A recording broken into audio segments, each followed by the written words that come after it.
रमेश एक आम आदमी था, ना बहुत अमीर ना बहुत गरीब। उसकी जिंदगी भी बाकी लोगों की तरह ही थी।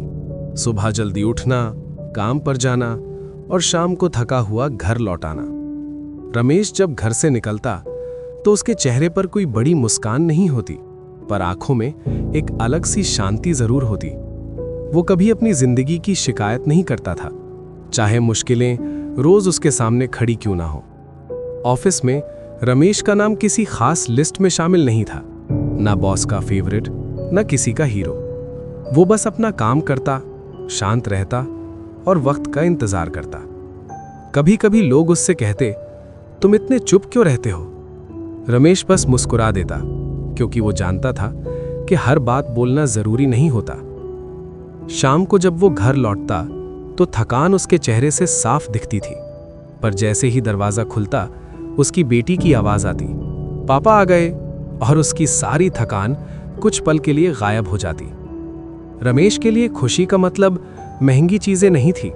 उसके लिए खुशी थी माँ की तबीयत पूछना, बीवी के हाथ की गर्म चाय और बेटी की छोटी छोटी बातें। एक दिन ऑफिस में उसे पता चला कि सैलरी कम होने वाली है।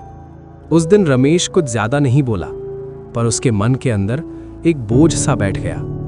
घर आकर वो चुपचाप कुर्सी पर बैठ गया। रात का अंधेरा जैसे उसकी सोच के साथ खुल गया हो। उसके दिमाग में सिर्फ एक सवाल घूम रहा था, मैं अपनी फैमिली के लिए और क्या कर सकता हूं? उस रात रमेश देर तक सो नहीं पाया। कभी छत की तरफ देखता, कभी बंद आंखों से अपना कल सोचता। डर था, पर उस डर के साथ जिम्मेदारी का एहसास भी था। अगली सुबह उसकी बेटी ने कहा, पापा आज आप हंसते क्यों नहीं? रमेश ने मुस्कुराने की कोशिश की, पर उस मुस्कान के पीछे उसकी थकान छिपी हुई थी। वक्त धीरे धीरे गुजरता गया।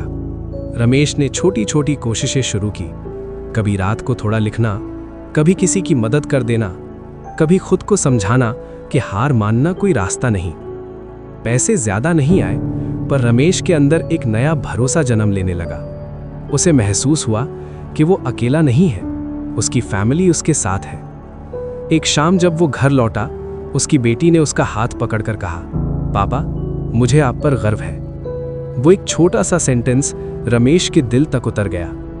उस पल रमेश को समझ आ गया कि सक्सेस सिर्फ पैसों से नहीं नापते। कभी कभी सक्सेस अपनों की आंखों में दिखती है। कभी कभी सक्सेस सिर्फ इतना होता है कि आप रात को सुकून से सो सको। आज भी रमेश कोई खास आदमी नहीं है, पर वो खुश है, क्योंकि उसने सीख लिया है कि जिंदगी में सब कुछ पाना जरूरी नहीं, कभी कभी जो है वही काफी होता है। और हर चमकती कहानी के पीछे अक्सर एक खामोश जीत छिपी होती है।